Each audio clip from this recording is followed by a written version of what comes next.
სახე შეინარჩუნეთ ხოლმე გასაგებია დავალება გაქვთ. როდესაც ესე მიყვართ პროცესი, იმიტომ რომ ძალიან უხერხული საყურებელი ხარ თემი პროცესი განმავლობაში. აუ, ალეკო ელისაშვილის ეს რეპლიკა მოსამართლე მზია გარშაულაშვილისთვის საკმარისი აღმოჩნდა იმისათვის, რომ ბრალდებული სასამართლო დარბაზიდან გაეძევებინა. პოლიტიკოს დარბაზი ისე დაატოვებინეს, რომ საკუთარ საქმეზე მიღებული გადაწყვეტილება არ მოусმენია. თბილისის საქალაქო სასამართლოში დღეს ელისაშვილის აღკვეთის გადასინჯვის სასამართლო პროცესი ჩატარდა, ის კვლავ პატიმრობაში დატოვეს. ზადვარ პასპორტი მოგცეთ, ჯირაოს გადავიხადო.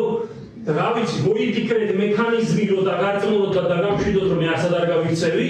ერთ-ერთი მთავარი არგუმენტი ჩემი ციხეში დატოვების და დამტოვებ ხა ზუსტად ვიცი, ხო ის არის რომ მანდატა მოწმეებზე არ მოახდინო ზეწოლა. სამი მოწმეა მხოლოდ. ვიძახი რომ პატივს მიმხავს და მიმაჩნია რომ მაგარი ვაშკას ტიპები იყვნენ. ხო და არც ვაპირებ ზეწოლას, ხო და რა ზეწოლა უნდა მოახდინო კადრებში ჩანს ყველაფერი. ბრალდებულმა პოლიტიკოსმა დღევანდელ სხდომაზე სიტყვის უფლებით რამდენჯერმე ისარგებლა. ელისაშვილს სათქმელი ბევრი ჰქონდა, თუმცა მოსამართლე მას სიტყვას ხშირად აწყვეტინებდა. 29 ნოემბრიდან დღემდე ის განსაკუთრებით მძიმე დამნაშავეებისთვის განკუთვნილ ნომერ 6 პენიტენციურ დაწესებულებაშია. მკაცრი რეჟიმის ციხეში მის გამწესებას ის სუსის ახლანდელი უფროსის მდინარაძის მხრიდან მასზე შურის ძიებას უკავშირებს. პოლიტიკოსის თქმით, ციხეში მძიმე პირობებია. სწორედ ამასთან დაკავშირებით მიმართა მან მოსამართლეს და მოუწოდა, რომ დაინტერესებულიყო ამ საკითხით. მოწმეებზე ზეწოლა შეიძლება მოახდინოს, მაგრამ მაინც ვერ მოახდენს, იმიტომ რომ ისინიო კარგი ტიპები არიან. ვადასტურებ რომ კარგი ტიპები არიან, არ ვიცნობ ხე ყოველ შემთხვევაში იმისინე გავუძინე. ეს კურდული არგუმენტი პროკურორის მხრიდან თქვენთვის უხერხული მოსასწრაფია, რომ მოწმეებზე ზეწოლას ვერ მოახდენს, ელისაშვილი რომ გაუშვეთ, მაგრამ ვერ მოახდენს, იმიტომ რომ ისინი მაგარი კარგი ტიპები არიან. ეს სადავართ.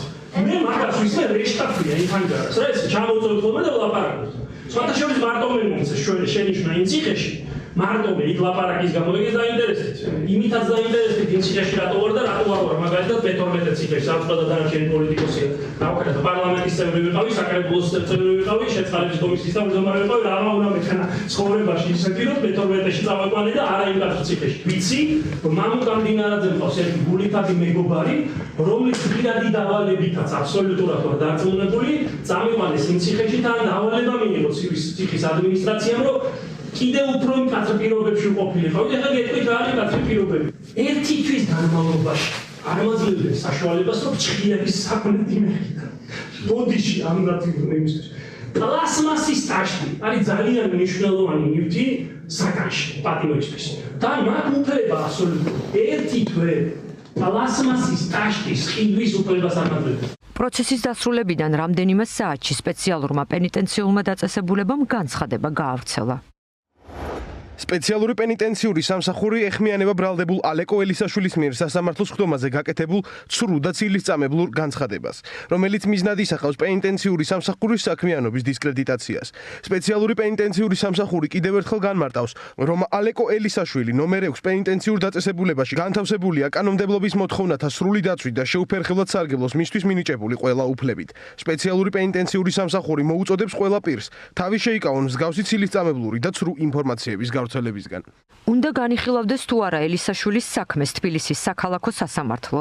იმის გამო, რომ სავარაუდო დანაშაული სწორედ სასამართლოს ადმინისტრაციულ შენობაშია ჩადენილი, ელისაშვილის ადვოკატებმა განხილვის ადგილის შეცვლა მოითხოვეს. კიდევ ერთი შუამდგომლობით კი დაცვის მხარე მოსამართლის აცილებასაც კი ითხოვდა, რომელმაც მათი მტკიცებით მიკერძოება უკვე გამოავლინა, როცა ბრალდების მხარეს მტკიცებულებების მოსაპოვებელი ვადა გაუხანგრძლივა.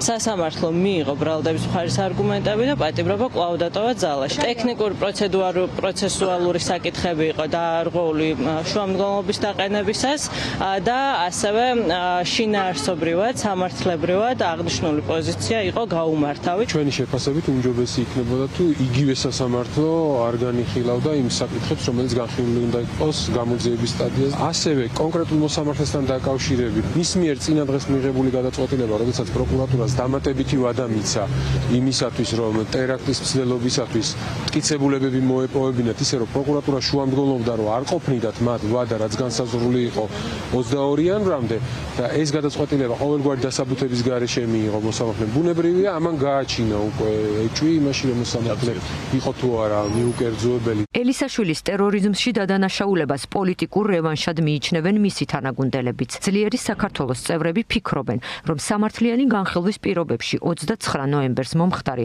პოლიტიკოს სწორედ პოლიტიკური გამოხატვის აქტად უნდა ჩაეთვალოს. ოჯახის წევრების წუხილი კი ელისაშვილს განსაკუთრებით მკაცრი რეჟიმის ციხეში გამწესებას უკავშირდება. ტერორისტული აქტი, რაც მას ბრალად ედება, ეს არის ჩემი აზრით ძალიან აბსურდული. ფაქტია ის, რომ ძალიან მკაცრ პირობებშია ის ციხეში მოთავსებული, ძალიან ბევრი შეზღუდვა აქვს, რაც, რა ვიცი, ჩემი აზრით არ არის სამართლიანი, იმიტომ რომ ციხე ისედაც საშინელი დაწესებულებაა. გრძელდება შოუ, იაფასიანი შოუ, რასაც მოითხოვს პროკურატურა, იმას გააკეთებს სასამართლო.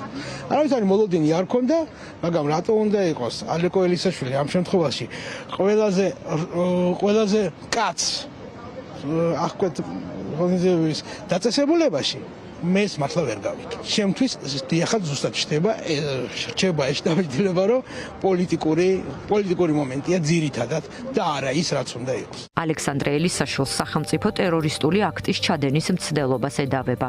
ბრალის დამტკიცების შემთხვევაში მას 10-დან 15 წლამდე პატიმრობა ემუქრება. ელისაშვილის წინა სასამართლოს სხდომა 9 მარტსაა ჩანიშნული.